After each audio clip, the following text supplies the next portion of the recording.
It's not. No.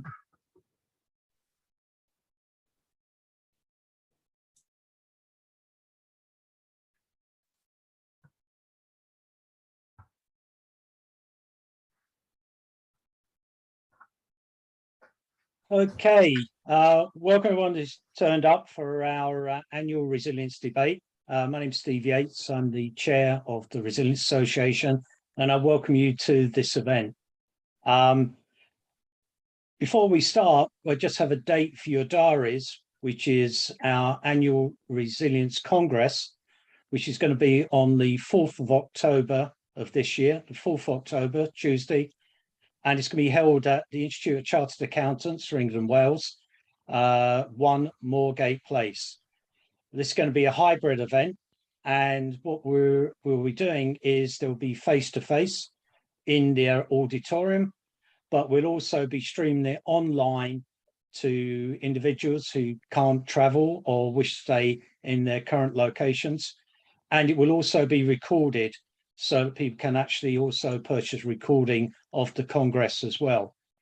The intention of it, we've been very, it's on our website under the events page. At the moment, it's not open for you to book at this time, but it will be in the coming week. And we're very fortunate to have Lord Toby Harris as our keynote speaker, Dr. Robert McFarlane, who has been instrumental in establishing a whole range of things, but is currently working as the Deputy Director for one of the UK departments, government departments. And we also are very fortunate to have at this event Professor Stephen Flynn from the Global Resilience Institute. They're part of Northeastern University in Boston. They have a faculty in the UK as well. And he'll be doing our closing address on the day. And we have a whole series of case studies and people and organizational reviews, as well as research findings that will be pushed out as part of our knowledge transfer, not least from David Adamson of the British Standards Institution, because the original organizational resilience standard BS 65000 has been updated, or will be updated by September this year, and we will actually be, as part of their launch process, he'll be talking about the new standard and its code of practice that it brings about for organizational resilience. So 4th October 2022, full-day event. We have over 11 speakers and roundtables running during that time, and I would hope to be able to send something out to you in next week, those who are attending on this call. Okay, let's kick off our annual resilience debate. I'd first of all like to introduce Peter Powell, who's going to be chairing this debate. He's the Vice Chairman of the Resilience Association, as previously Chairman of the World Conference on Disaster Management, and has spent over 40 years promoting resilience with many different organizations and governments around the world. So, Peter, over to you, sir. Thanks very much, Steve. It's not just me who's going to be speaking today. We're extremely grateful to have with me today someone who I first met when I was interviewed on BBC News some years ago, and some of you may recognize him. But I just want to say that Dr. Nick Gowing is an award-winning journalist, an ex-BBC, ITN, Channel 4 news presenter, international broadcaster, and founder of an organization called Thinking the Unthinkable. He's also a distinguished fellow of the Royal United Services Institute, and has been a council member, I think, of Chatham House, an overseas development institute. Now, I've asked Nick to actually expand on some of that so we can all see just why he's here and what he brings to this particular debate. So, Nick, I'm going to hand over to you a little bit so you can speak to everybody about why you are here. Yeah, Peter, thank you very much indeed. Hello, everybody. Yes, you may wonder why you've switched on to listen to someone like me, but I started this project, Thinking the Unthinkable, 8 years ago in 2014, coincided with when I was leaving the BBC by choice, let me tell you, rather than being pushed out. And I've been on the road for 40 years in many of the darkest places of the continent and continents. I'd seen many dreadful things. I've seen most of the revolutions in Eastern Europe. I broke the news that Russians were leaving Afghanistan. I broke the news of Princess Diana being killed in Paris, and the fact that she was dead, as opposed to some of the reporting we were getting out of Paris that evening or that morning, that Sunday morning, that she'd been seen walking away from the car. And I was working on something called the tyranny of information, the tyranny of real time. I was involved in real-time information as a main presenter at the BBC, at BBC World News, the international channel. And it became clear to me that there were a number of things which were coming down the track and already there, which were going to really challenge those in positions of power and responsibility. And back in 2009, when I was still at the BBC, I wrote a piece for the Reuter Institute called A Skyful of Lies and Black Swans, the new tyranny of information power in crises. That's proof that I did produce it. It was a peer-reviewed document, and it was a challenge to get it published, because what I was saying was that the new realities, the new vulnerability of power was going to create significant problems for those in positions of power, responsibility, and management. Most in positions of power said, well, we control information, we know where information is coming from, so we are in charge and we will handle this well. And I said, I don't think you really understand what is coming down the track. This was before social media. Fast forward, and what I realized very quickly in 2014, when Putin invaded eastern Ukraine and also seized Crimea, is that the normal we took for granted was simply unraveling.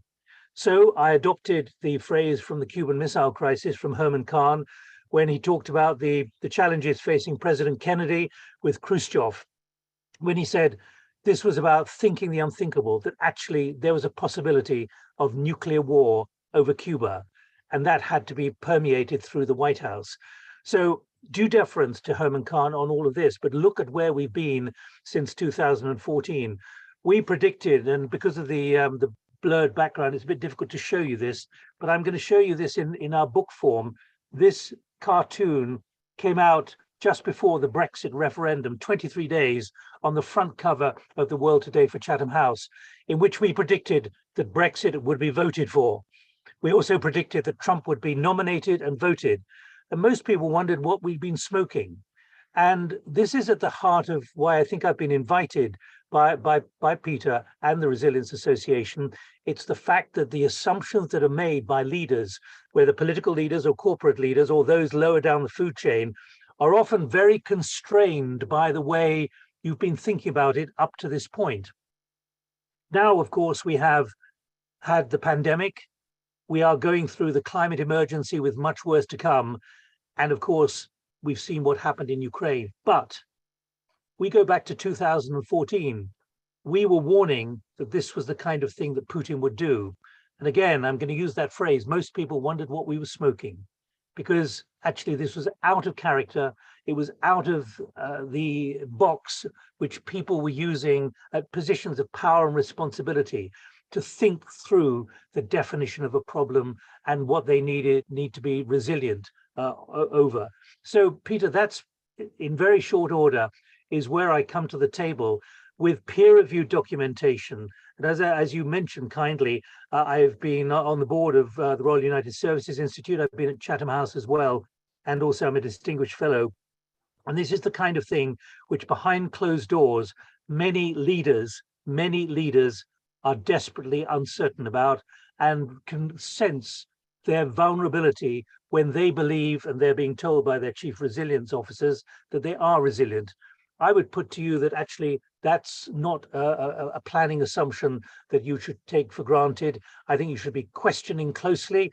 And I think certainly with the climate emergency, where we are with it, it is now moving at such a high speed and in a way which should really be worrying us all. I've already told Peter that it could be there's a clap of thunder overhead here where I'm sitting in South London. And if it's anything like what happened 9 months ago, we'll end up with a 2-inch flood and 2 feet of water in the street. That is the kind of new challenge on resilience, which is going to be multiplied right around the world. And look what happened to a senior global asset manager for HSBC when he warned an investment conference that, well, we'll just have to put up with places like Miami being several feet underwater. He's now been suspended. These are really difficult judgments to make on resilience. So I come to the table not as a journalist, but as someone who is an analyst who has documented this really almost by the day, and it's getting increasingly worrying and increasingly concerning. And I would say that many in positions of power and responsibility should be deeply concerned about what they now confront, which goes out of their comfort zone. Nick, thank you very much for that. And you've neatly encapsulated why I was very pleased indeed that you accepted the invitation to join us this afternoon. And you touched on several key points there. If we just look at resilience very briefly, for many of us, there's a number of key facets. The first one being to anticipate. And what you're alluding to often in your talk just now was people have failed to anticipate. And when a few of us wrote another standard, a British standard on crisis management, the number one thing there was what we called horizon scanning. Not that dissimilar, but to anticipate, to prepare, to cope, to learn, and to adapt seem to be the hallmarks of resilience. And that's why I'm keen that we can explore some of that. But I had a look this morning at some very recent reports that have come out, and I'll just quote a few of those to add to what you've said, Nick. And the first one is from the United Nations, and just to give some sort of contextual background and on a very wide front. Quote, in the last 20 years, the number of recorded disasters is 75% higher than in the preceding 20 years. Is that because we are facing more disasters? Are we just more willing to admit disasters are disasters, which I don't think is true? Or is communication simply that much better than recorded disasters are thus?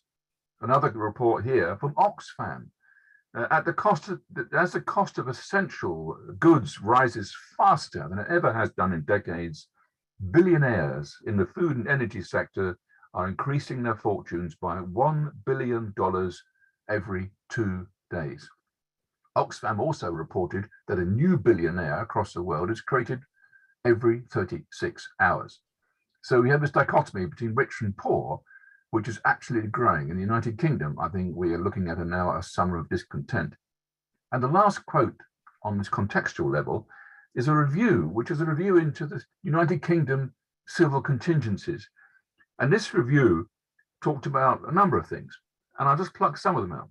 UK resilience has suffered strategic neglect and has some very serious weaknesses.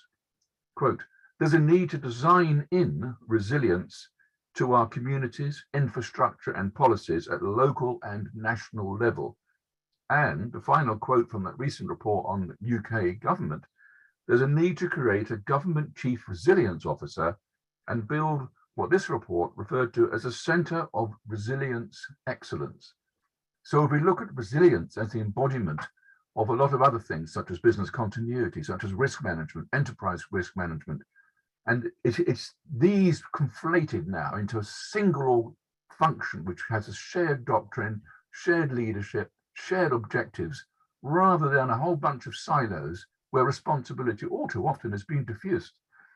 So I think my first question, Nick, and I really would like your views on this, that when we look at today's threats and risks, there's a general feeling that they're appearing, mutating, spreading faster than perhaps in our recent history. And in your long experience of investigating and analyzing such events, do you ever identify underlying themes at corporate, government and individual levels that often seem to reoccur when you've been looking at this as a journalist and an analyst? Peter, you raise an enormous number of points, which I'd like to respond to, if I may. But on that last front, particularly with chief resilience officers, I'm going to be very blunt about this. We've met several chief resilience officers and others, many of whom are no longer in their jobs, who've complained to us, and when they've they've created a long list of risks which have to be confronted by particularly corporate institutions. And they've essentially, and I'm simplifying in order to make an argument here, they've been told by the COO or the CEO, look, we can only handle about 12 risks or 15 risks. I don't want a long risk of everything that's going to confront us. So don't do it. Now, in my view, that's abrogation of responsibility. Second point, going back to your first remarks, it's not unappreciated, the risk. What I'd like to put to you very, very strongly is that the title of our work, Thinking the Unthinkable, much of what we're talking about is not unthinkable. It's actually unpalatable. And why do I say that? It's not about food. It's actually because the evidence of what is likely to happen is very clearly there. It's got to be absorbed. It's got to be fed into the system. It's got to be accepted as a threat. And it's then got to be debated. Putin warned in 2007 what he was going to do in Ukraine. He warned in a document in July last year what he was going to do. No one was quite sure when he would do it, and no one believed he would actually go to an all-out war, even though it's a special military operation. In other words, there is always evidence if you want to look for it, if you are sensitized to it. Third point, and you talk about UK resilience. I go back long enough. I don't think you can reinvent and repackage the problem. The idea of producing a new risk center in the way that you've just described, Peter. Look, there's been a civil contingencies secretariat. There have been risk operations within many government departments. Government and the National Security Advisor and the National Security Area are about protecting the country against high risks. And therefore, you have to ask yourself, why is what has been identified not acted upon? And when it comes to the pandemic, I hope most of those watching this will be aware that there was actually a big exercise. It took place about 3 years ago to judge whether the United Kingdom was prepared for a major pandemic. It happened to be a flu pandemic as opposed to a COVID pandemic. And the very clear message from the exercise was, we are not prepared. In other words, we knew what would be needed. The government, right up to the Prime Minister, knew what would be needed, but they took an active political decision not to spend the money. Now, you will make a judgment on that. But I come back to, and I've spoken to several people who've run the Civil Contingencies Secretariat, and they say, we have always been able to predict and nominate and point towards what is coming down the track quite often. The problem is getting the political figures and those right at the top to actually accept that this is a risk. Now, this goes down to the politics of resilience and the politics of risk. But I would suggest to you that we haven't seen anything yet. And this is really where the challenge is. We talk about some of the climate incidents we've seen in the last year. I talked to E.ON in Germany. If you'll remember, in the Eiffel Mountains in July of last year, there was a monstrous kind of overrunning of the river in an area of the Eiffel Mountains. It cost 33 billion euros in damage. They had never, ever seen water at that height, let alone that kind of volume. And it shook them because they had never really thought about it. We're seeing at the moment in the United Kingdom a level of Saharan dust, which is falling out of the sky, both as rain and also just as dust, which we've seen before, but it's now being repeated significantly. My last point on this is the following, that I happened to have got in just a few hours ago from Switzerland, where I was with Johan Rockström, who's director of the Potsdam Climate Institute.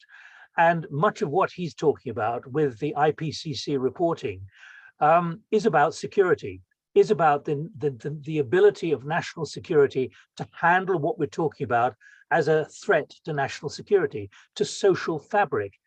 And what we're seeing is a collapse of the jet stream, a collapse of the Gulf Stream, and monumental, it's like a pinball machine. There are more and more extreme reactions.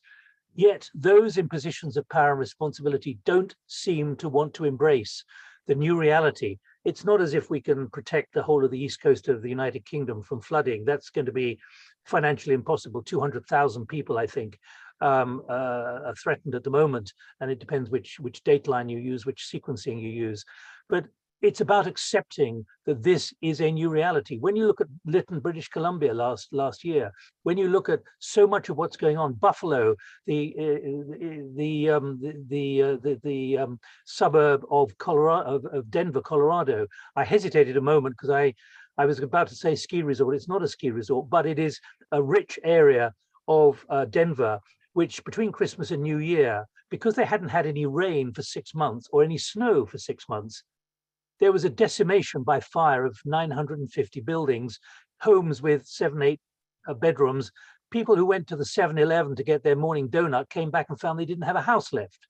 So this is about changing perceptions and changing the charting and the identification of what is possible. And I'm very struck only this morning, we're now being told, and Ben Wallace, the British Defence Secretary, has confirmed it in a speech yesterday, confirmed as well by Lieutenant General Hodges, who used to be the head of the European forces in Europe until he retired a couple of years ago. I know Ben pretty well, but I'm saying this because the British war games and the British exercises using British forces ran out of ammunition after 8 days in a big exercise because they didn't believe they'd ever need any more. And now we're faced with a massive problem, which is if we go to war with Russia, we simply don't have the weaponry, and we don't have the ammunition to put in the weaponry in the way that is assumed in all the planning. I personally agree with that a great deal. And I think that some of the points you've raised there, Nick, were almost like Henry Kissinger's remark all those years ago, you know, that there can't be another crisis because his diary is already full. And you also allude to exercises in the past. One was called Alice, which was only recently revealed by the government. It might have been under pressure from private eye, I think it would have. And one of the fears was that the civil servants perhaps, and it had treated it as a tick in the box on the assumption that they can get PPE whenever they wanted it and so on. But for me, and perhaps for some of those listening to our conversation, they might be aware of the National Risk Register published in 2017. Page 9 of which put pandemic influenza, if I'm correct in the definition, but certainly significant flu, very, very similar to COVID, at the top in terms of the probability and the spread and the speed, exactly, far exceeding terrorism. And I know from working within the government, that wasn't exactly acknowledged. It was in the too difficult box, you know, and you've seen it, I've seen it. Fairly senior people really just can't cope with that because it's so beyond their competence range. But I think your key point there to me seems to be about a failure to understand and also a failure to adapt and learn. But these are, as I said a few moments ago, for many people listening, for those of us in the Resilience Association, some of the key ingredients of what resilience is all about. Getting out there in front and, if you can, outmaneuvering what's now coming down the line and not getting into the bunker mentality. And your point, Nick, I think we are going to expect more rather than less of what's coming down the line. But if I go on to the other point. Peter, can I just jump in? The system has got to be prepared for that. And people at the highest level, particularly in public service. Look, I'm not in public service, but I talk to an enormous number of people, many of whom I've known for many years since they've made it up through the ranks, whether in the military, the security services, or certainly within public service. But that phrase, thinking the unpalatable, came actually from Dame Marriott Leslie, who was the British ambassador to NATO, when she was warning about what was happening, and she just could not get any resonance. She retired about 8 years ago now. And one of the other people we spoke to in our work, and you've heard him a lot during the current Russia crisis, is General Sir Richard Barrons, who was head of Joint Forces Command. And he, I mean, I can say this now publicly, we sourced it to him without mentioning his name, but he's now so outspoken. But he's correct to be outspoken because he's been out of office now, or out of the services for what, about 6 years. He was passed over because he was too radical as a 4-star general in the kind of things he was trying to put on the agenda politically for those who have to make political decisions. But he said it is very difficult without sacrificing your career to actually make judgments and stand by them, even if they turn out to be wrong. It's important that it's put on the agenda on that table, so it's considered. But too many, and I'm sure there are those watching who've been through this experience, And I was with a minister only a few days ago who said, I'm dealing now with public servants who know an enormous amount. They are incredibly bright. They've got incredible futures, but they don't want to jeopardize it, because if they say something which is unacceptable or too radical or too visionary, and it doesn't turn out to be necessary, then that's the end of their career, or they get shunted out into a siding. So the internal machinations of how a system works within government and corporate governance is really very important. And the language is important too. If you dismiss someone coming into the office with a very important idea, Minister, have you thought about this? And they're quietly dismissed as wacky, you can see there's a diminution, a diminishing of that person's status. But if there's a compliment, which is, that was really important here, that's visionary, that one word can make a difference between dismissal or encouragement. And I think that's where we are with resilience and risk, that there's got to be a much greater willingness to accept the need to experiment safely, not to fail safely, to experiment safely, to have open dialogue, particularly among the ranks, whether in public service or in the corporate sector.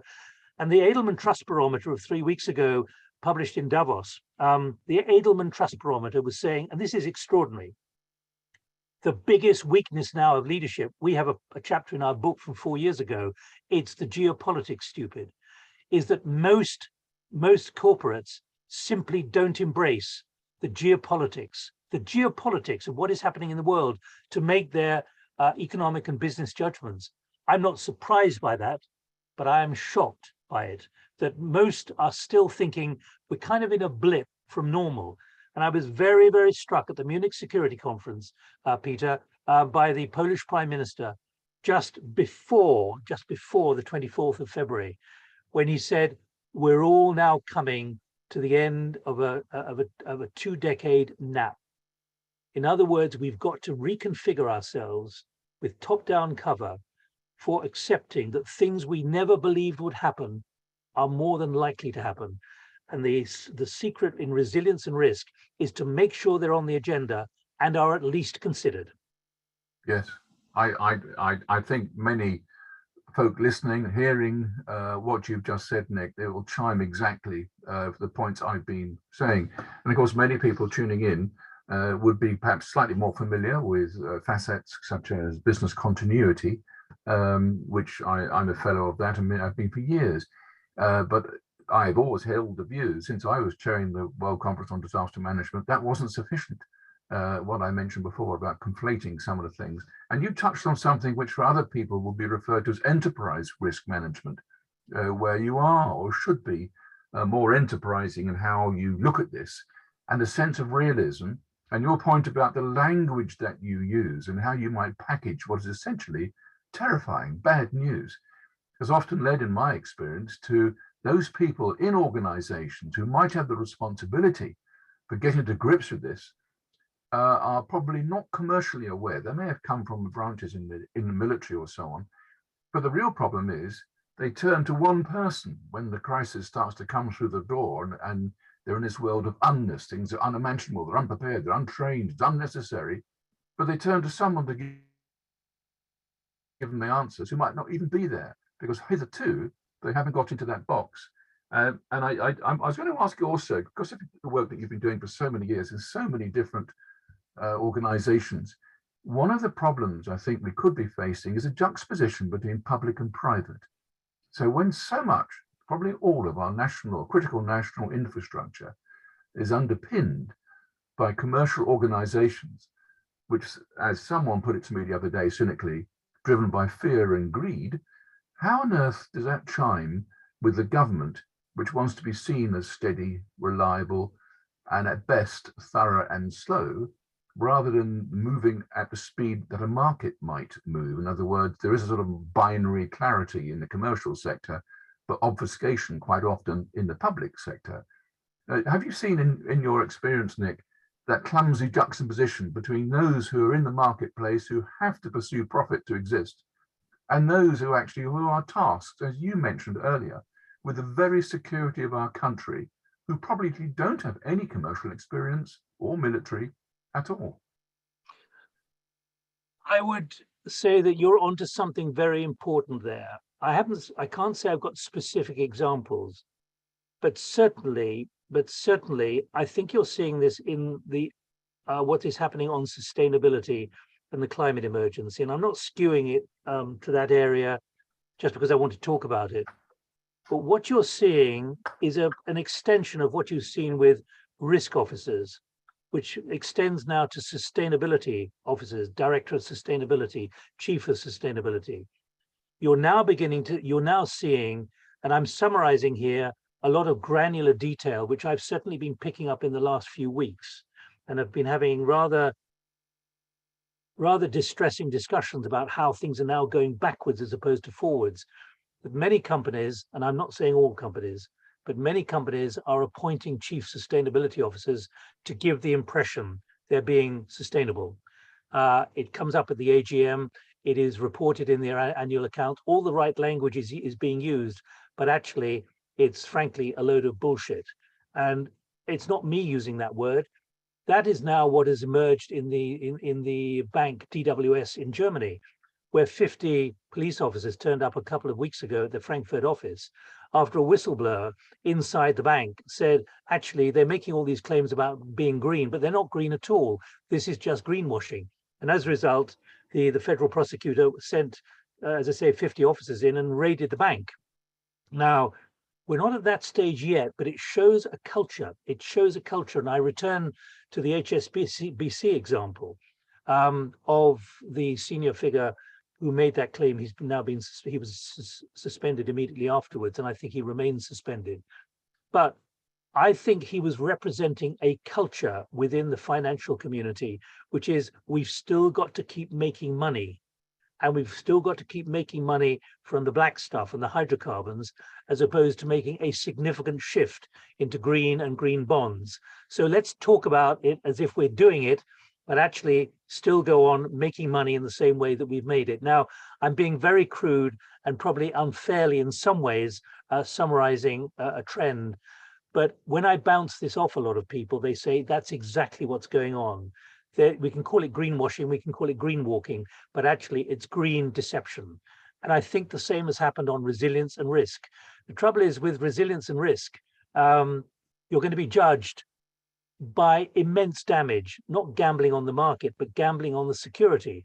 And let me quote you Bill Gates, who after all was very perceptive about warning of a pandemic. But he said very clearly, we could create within 9 months a vaccine for the pandemic. We can't create a vaccine for climate change. Yeah. We've got to change behavior. And that is where we are in a very uncomfortable way. We're moving towards that. And let me finish off with one example. The deputy chairman of a very large financial organization, a newbie to that job, described to us how he wanted the risk committee to be much more adept, much more on the ball, and how it was clear that the risk committee of this bank had been used as a kind of something which was useful to be seen to be having, as opposed to something which was core to understanding risk and ultimately resilience. And my final point on that is, amazingly, and I know I'm on the record and it's public, I was with the president and chief executive of a large international bank, and they are doing brainstormings and risk assessments and exercises at least every week, because they're worried, because he said, we can't guarantee the survival of our bank unless we do that.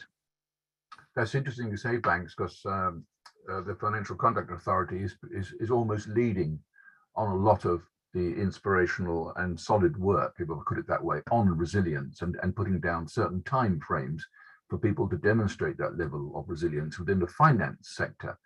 I just hope that they're sufficiently thorough in that, but the finance sector are doing a great deal of work.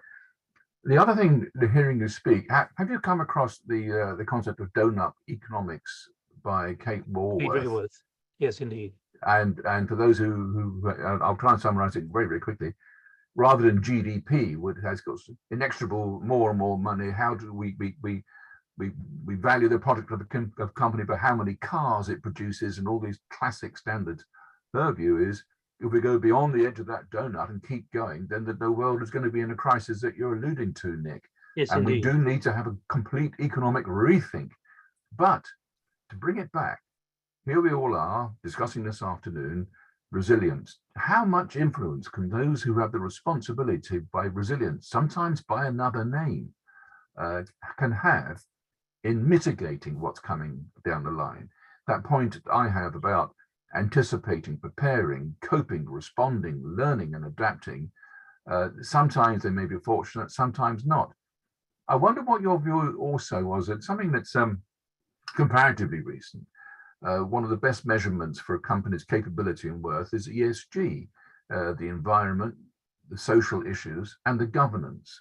How good they are actually administering those three key functions, which you can put together as a Venn diagram. And on the basis of that, further investments might follow. But once more, how, if you look at crises in general, I've always felt that a crisis is the abrupt audit of management competence. It's not necessarily something you schedule to happen. And I think you also mentioned something about exercises and tests and so on. And I've been aware, and I'm sure many people listening to us this afternoon, who've also run tests and exercises in their own organizations or as consultants for client organizations, I've been painfully aware that you don't want to make anyone look stupid in how they may go through this, certainly those who occupy the so-called C-suite. So how much realism can you build into these? And I find sometimes it is a tick in the box and sometimes it isn't. But I think that economic shift, but if I come back to the point I just made about how much of this do you think can be better understood, managed, changed by those people who are not necessarily sitting around the boards, but have been tasked one way or another by directors to ensure that the company at least stays afloat if some sort of crises happen, but they don't necessarily have the clout to think about that level of risk management, enterprise risk management. Are there any tips from you about how people can be better equipped to play that role when in the daily run of events, they might not be at the right level? I'm going to take the worst case for you here, but there are obviously positive signals and positive examples. I think boards in companies still have an immense responsibility, most of which they are abrogating at the moment on these issues of risk and resilience. It's all very well saying, well, it's not going to happen to us, and I'm being crude there in order to make a point. But that's going to be no defense with the shareholders and the regulators if actually it then does take place. Many on boards complain, of course, that they're now becoming serfs of the regulations and so on, and therefore risk and resilience is something which consumes a lot of time, but actually is quite marginal to the survival, particularly of publicly quoted companies. But I mean, there's a new movement out there, and I've got a book here called Stewards of the Future. Sorry, you can't see it because of the blurring but it's a guide for competent boards. And I've been involved in talking to some of these background discussions about the way boards are prepared. And what you see in all of what we're talking about is one big enemy. It is conformity.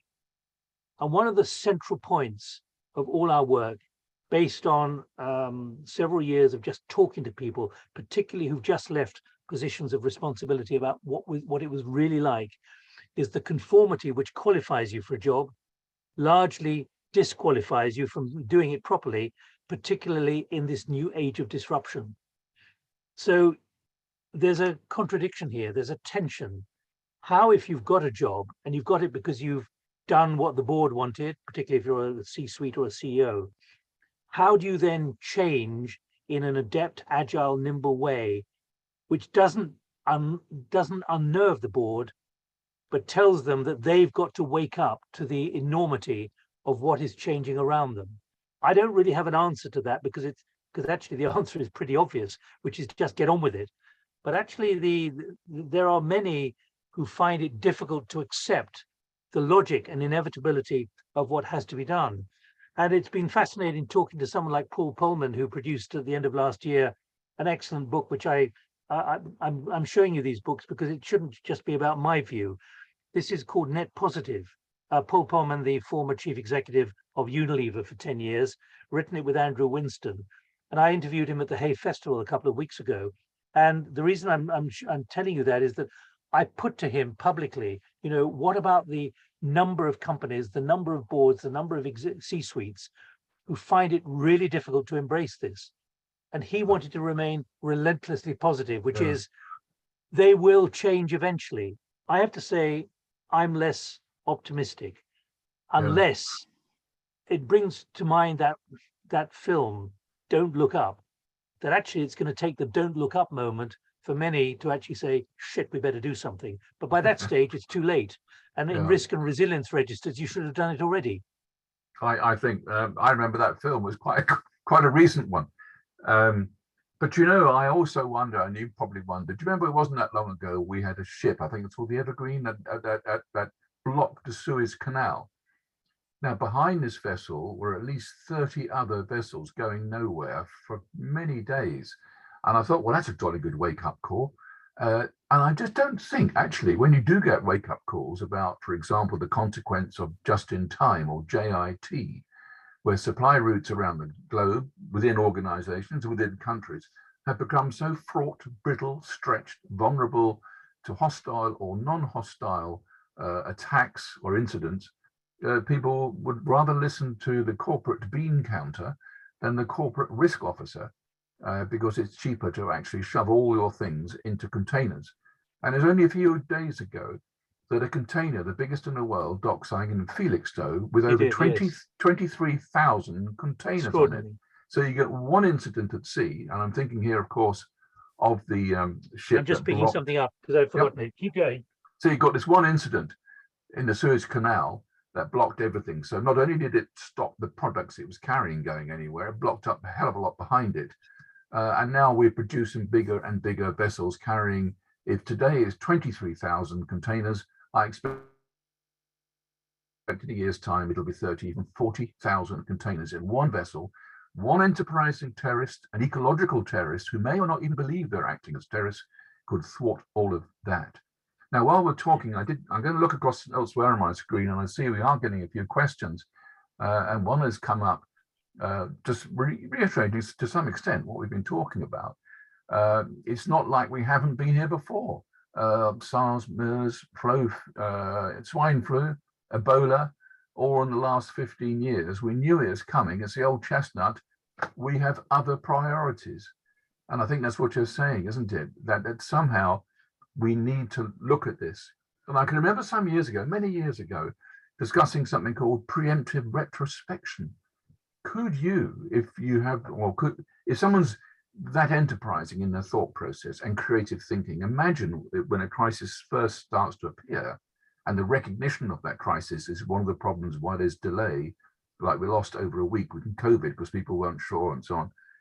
Can you imagine being in front of this by several days and imagining yourself there, but then looking back figuratively and outmaneuvering the course that got you there? And so preemptive retrospection, for some people, get it at once. Others, it can be a challenge.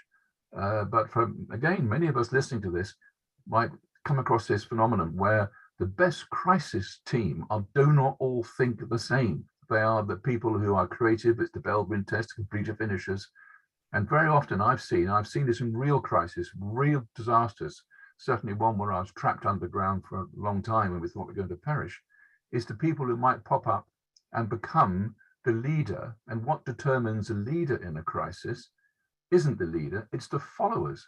And your point that you're alluding to about recognizing, using that language, I think we have a lot of, when things start to go wrong, a lot of terrified, anxious people who sadly these days, quite frankly, have little or no faith in government. They have little or no faith in others who in previous generations we did obey, listen to, and so on. And it's a bit like every man for himself.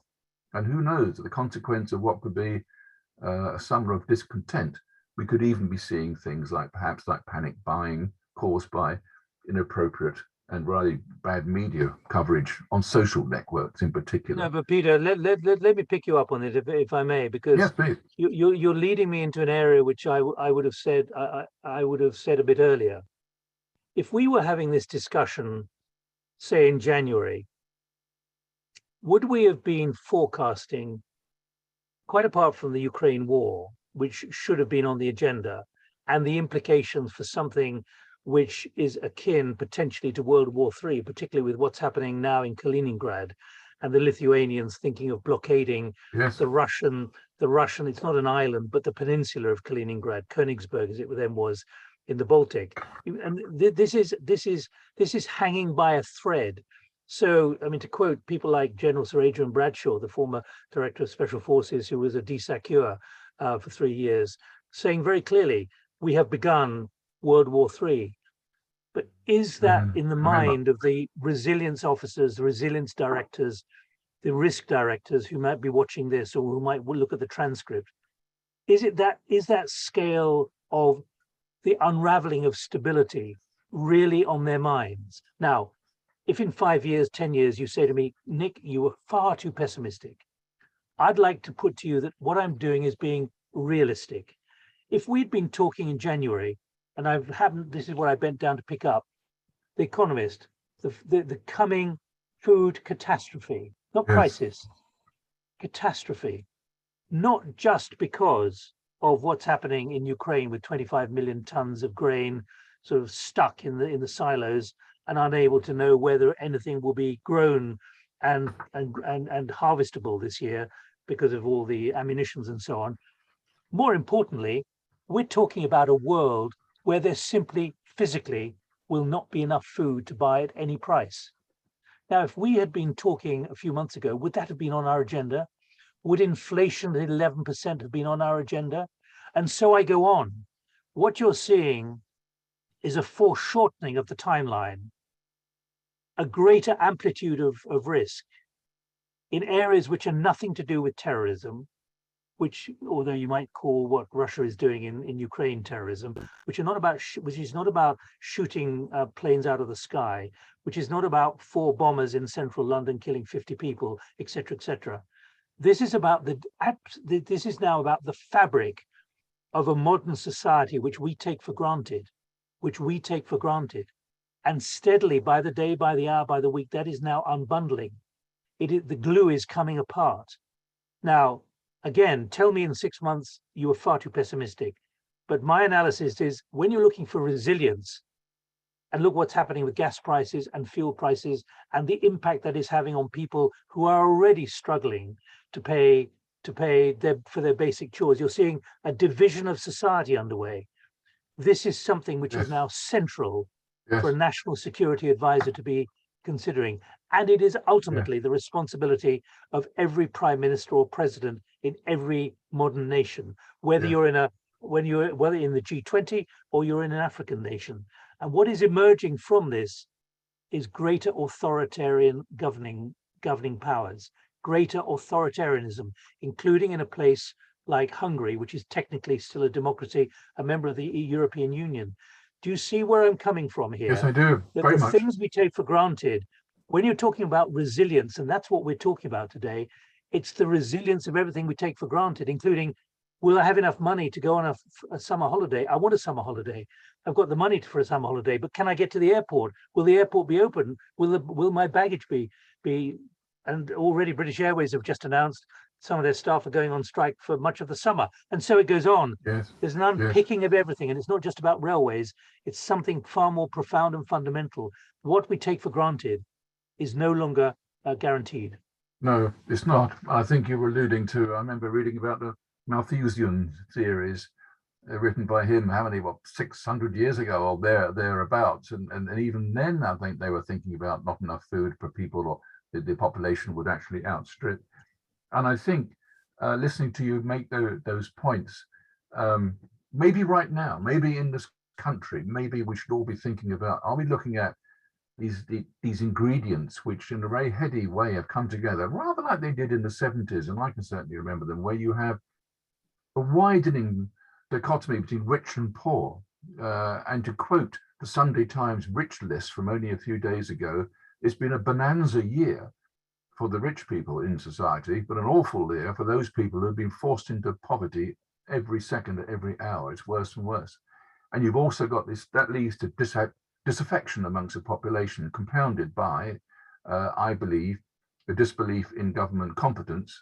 And I still think on social media, where a lot of people will get their news from, notwithstanding your own background, I think that's probably growing. And then there's no control about what nonsense is talked about on that. But these things. But remember, the Arab Spring started because of food prices, and look what happened. It ended with Mubarak being toppled. Now, yes, it did. Yes, we're not going that far yet, but it shows the power of those who are disaffected. And there was a protest in London a few days ago, run by the TUC, nothing to do with the rail strike, which shows that we're beginning to see the pushback from people whose lives have become better largely, who are now seeing all of that threatened. Now, I'm taking the widest definition of resilience for your association and for those who are watching and listening. You've got to think far more broadly about what resilience really means. It means the ability for what you are working for and who you are working to both handle it and, dare I say, guarantee the survival of the organization. And I'm not sure that even the pride we still think we have in our democratic system will survive all of this. And again, you can put me down to smoking something, but remember, I would put it up as a slide after what happened in Brexit. David Cameron, then the Prime Minister, he, in his autobiography, which he wrote in his gypsy caravan in Oxfordshire, he said, "I'm sorry, I failed. I failed to understand." He used these words: "I failed to understand what people were actually thinking." Yes, he did. Now, I'm not going to make a political comment about the United Kingdom and the British government, but this is something which could become much more serious, not just something which happens in Egypt or Pakistan, but could become something central to many countries in the European Union and those not in the European Union. Yes, I think many people would agree. Now, while you've been talking, I can see you've got another question that's come in from Paul. I completely agree. Not probably with all that you've said, Nick. I completely agree. No one is looking at refreshing the protect and survive leaflets. Remember these ones from the Cold War that I can recall. And indeed, I'm not entirely sure whether our Civil Contingency Secretariat, such as it is within the Cabinet Office, is going to be there for much longer. I may be wrong saying that. The head of government is firmly in the sand on this threat. It's too scary to think about. Now, that's the problem, isn't it? That is too scary to think about. It's a very honest question there. And for the years, 40 odd years that I've been in this world, it's often, oh, cracky, you think like that? We don't. You're thinking about the what ifs continuously. And if you just go back a few years to 2011, when we had rioting throughout the country, the cause may have been slightly different, but the way that people started to riot right across the country on the merest pretense of something, or a belief that the police weren't looking after them, and so they started to protect their own streets. Now, we're really going in and pushing the envelope here about resilience, but nonetheless, the point for me, and I remember touring the TV studios over the weekend talking about this, because it's something that I used to be involved in many years ago. It is a speed that this took place, and the government were caught on the back foot. They weren't giving the best advice, perhaps, to chief constables, and in the end, it was the police who decided to be slightly more heavy-handed than normal, and eventually it was stopped. But it's the speed that what we might talk about theoretically, as we are now, can rapidly become the reality. And that brings me to a point that in the last 5 minutes, I did want to run past you in particular, and I hinted at it at the beginning, which is public perception. And I think in your Reuters work that you did, the Skyful of Lies and Black Swans, the new tyranny of shifting information power in a crisis, in it you wrote, and I quote, "With few exceptions, institutions of state, political and corporate power remain largely in denial about the negative impact on their reputation caused by public perception." One of the issues that I've often wrestled with, and those listening to us might share this, has been at what point do you go down the line of perception, or do you say, no, no, that's not right. We know better. We're in the middle of this and that's fine. Like the BP tragedy in Deepwater Horizon. No, no, this is not a crisis to us because it's only affecting one country. And yet for the world's media, this was certainly a crisis. A number of people lost their lives. And all they were hearing, you know, were blaming somebody else. A lovely example for those in the business to quote to our clients. But do you think public perception, or perception just as a term, is so powerful that that's what we should be responding to, even if we personally think we might know better? How powerful is that public perception? Look, there are amazing pluses to the technology we all take for granted on our telephones largely. The fact that you can video anything on it, you can video it in almost no light, and you can get an image and you can upload it on WhatsApp. When I think back to my time in Eastern Europe, in Poland, in Czechoslovakia, and including with the Soviet Red Army in Afghanistan, that was a light year away. But why do I say that? Because when you look at what has happened in Ukraine, it has been staggering. Because much of what we have based our judgments on about the effectiveness and the determination of the Ukrainians has been based on social media. And families have been able to talk to each other. They've been able to WhatsApp each other, FaceTime each other. It's been quite remarkable. The Russians never took out the masts. I'm amazed. But what it's done is therefore discredit, gone a long way at high speed, including the use of civilian drones, shown the ineptitude of the Russian military in a way which, when I was in Afghanistan, I was barely able to see anything and barely able to film anything, even with a digital camera. That was back in the late 80s. It is in many ways diminished any hope that the Russians might have of showing that they are top of the game. And I think that's the same everywhere, including on January the 6th last year in Congress, and what particularly Robert Moore of ITN produced, and he's won innumerable awards. But the ability of the new capability, the digital capability, just to record. But when I wrote about that in this, people thought I was nuts. They said, we will always control it. And that's where the title comes from.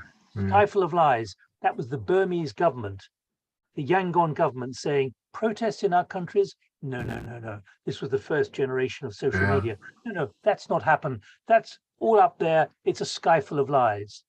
And that's instinctively what a lot of government officials and corporate officials believe, that they will still control the message until they're shocked because they don't control the message and another version comes out. And that's when they're in deep trouble on credibility. I think, speaking as a highly experienced journalist, in particular, that it makes abundant sense. And it occurs to me that in the 13 years since you wrote that, your words were remarkably prescient, which I think you're alluding to. But in the closing minute or so of our discussion, I just want to turn to one or two questions that we might just pick up on very briefly now. Given the current state, and this is from Aaron, the current state of UK transport sector, is it time to restructure the Department for Transport and force it to have a core resilience planners and to function to deliver strategic planning group, as there is no direction from government? Another one, is the hub of hope linked to three little words to enable people to quickly access local services and reach out, point, direct, help? Hence, the reason our society needs to become more resilient in general, able to deal with floods and fires and disruption, service supply. It starts at the individual level, then at neighborhood, then local level. Do we have resilient neighborhoods who look after each other and work to support?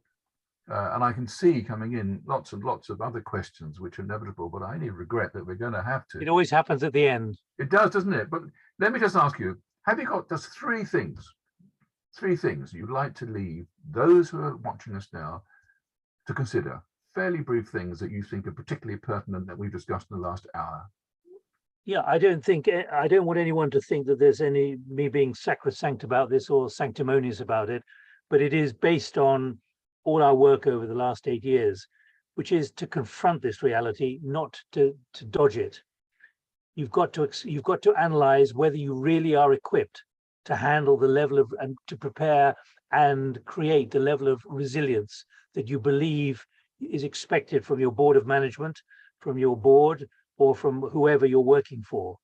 If it's not good enough, you need to actually make a decision about what kind of risk you're going to take. And it's sobering. Remember, there's the lowest unemployment rate. We've got a lot of problems, but there's the lowest unemployment rate that anyone can remember. I think it's 3.2% now. If this ends up in tension in where you're working, then you move on to another job. Yeah. Because actually there are others out there who are prepared to pay you more and probably want that kind of skill. So be prepared to take a risk. Talking about risk, be prepared to take risks, considering resilience, and make sure it's on the table, and encourage humility. Even General Cynic Carter, we have a chapter in our book about him when he was head of the army. He kept saying, you've got to be humble in order to be a good leader, to understand resilience. Now, many working for him or serving him didn't quite see where that fitted into his style of leadership.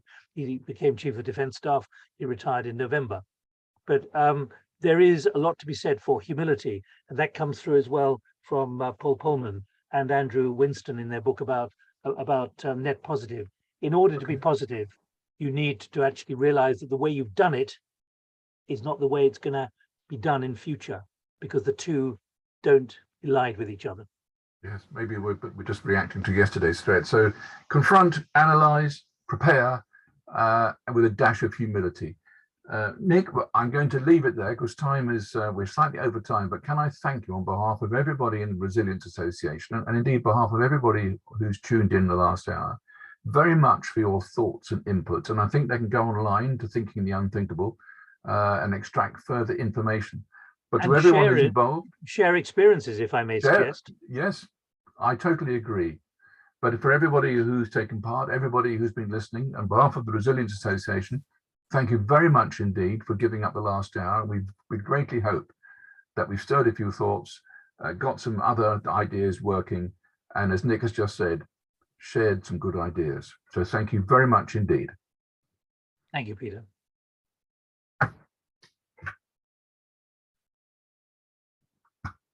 I paused there, so